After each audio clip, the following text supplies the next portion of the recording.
Hello family के छ खबर अहिले चाहिँ म पाँचखालबाट घर जान लागिरहेको छु र अहिले चाहिँ म अङ्कलले तामाघाटसम्म पुर्याइदिन्छु भन्नुभयो र हामी चाहिँ टक्क तामाघाटसम्म अङ्कलको टुकटुकेमा आयो।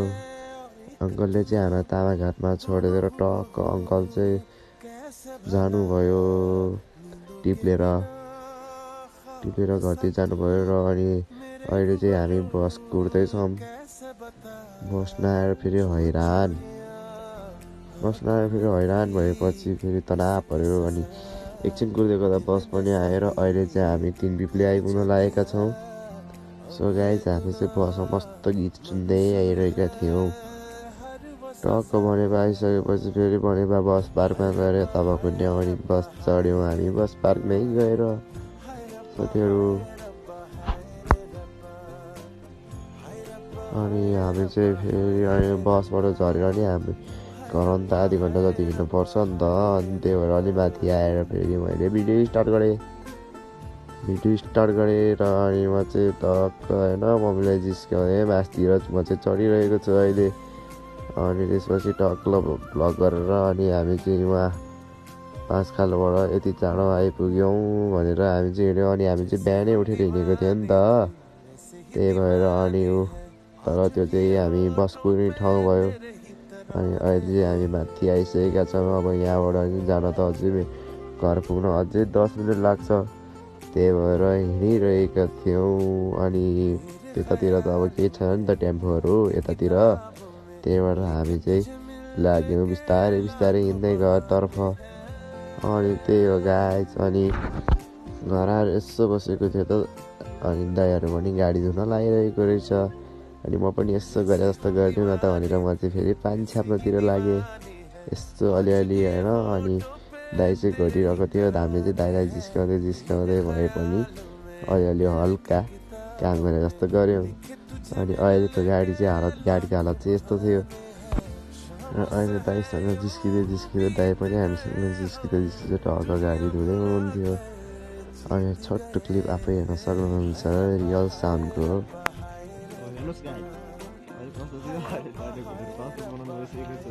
हजुरहरू नि हेर्न सक्नुहुन्छ हो कि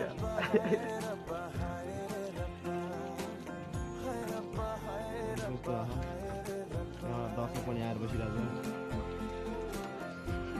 हामी दुईजना चाहिँ फेरि यताबाट टक्क यसो हेरिरहेको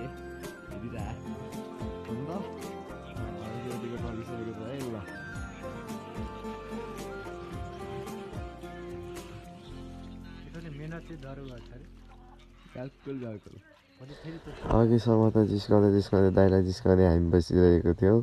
दाइलाई बाहिर धुन लागेर अर्को दाइलाई चाहिँ मस्त भित्र टल्कनतिर लाग्नुभयो र म चाहिँ अहिलेसम्म पनि बाहिरबाट जिस्कै छु साथीहरू। सो अहिले चाहिँ अनि टक्क अब हात छुट्टी भनेर बसिरहेको थियौँ। तर फेरि जानु पऱ्यो अरे हामी फेरि मकै लोड गर्न गएको। धागो बिर्सिने कहिले सियो बिर्सिने भएर हामी चाहिँ फेरि लिन गएका थियौँ यहाँ तल पसलमा। अनि टक्क पसलमा पुगेपछि त यहाँ हामी चाहिँ फेरि दाइलाई लिन पठाएर टक्क अनि हामी चाहिँ यहाँ बसिरहेको थियौँ गाडीमा हल्ला गर्दै। अनि तल्लोबाट बुढाबा आउनुभयो र मैले बुढाबालाई के छ बा भनेर जिस्काउँदै थिएँ साथीहरू। सो त्यही हो। अनि जिस्काएर अनि त्यसपछि अहिले चाहिँ हामी बेसीमा छौँ तल गाउँमा होइन साथीहरू। अनि अब मेरो टर्न आयो गाडी चलाउने, हल्का हात दिन त पर्यो। अनि मैले चाहिँ टक्क अगाडि सारेर पछाडि टक्क मिलाएर सामान राख्नलाई ठिक्क पारेर राखेँ। हेर्न सक्नुहुन्छ हजुरहरू पनि। आज गएकोमा फेरि 3जनै ड्राइभर साथीहरू पालो चलाउँदै होइन। अनि त्यसपछि हामी गयौँ त्यहाँ दाइलाई चाहिँ अनि माथि भारी लिन पठाएर हामी चाहिँ गाडी मिलाएर बस्यौँ। अनि म चाहिँ माथि दाइलाई सोध्दैछु यति भयो हुन्छ भन्दै भयो भन्नुहुँदैन। अन्त यो पछाडिको क्लिप हजुर आफै सुन्न सक्नुहुनेछ। यहाँ ठ्याक्क लाएर मस्त बसिरहनु भएको छ भने हामी यता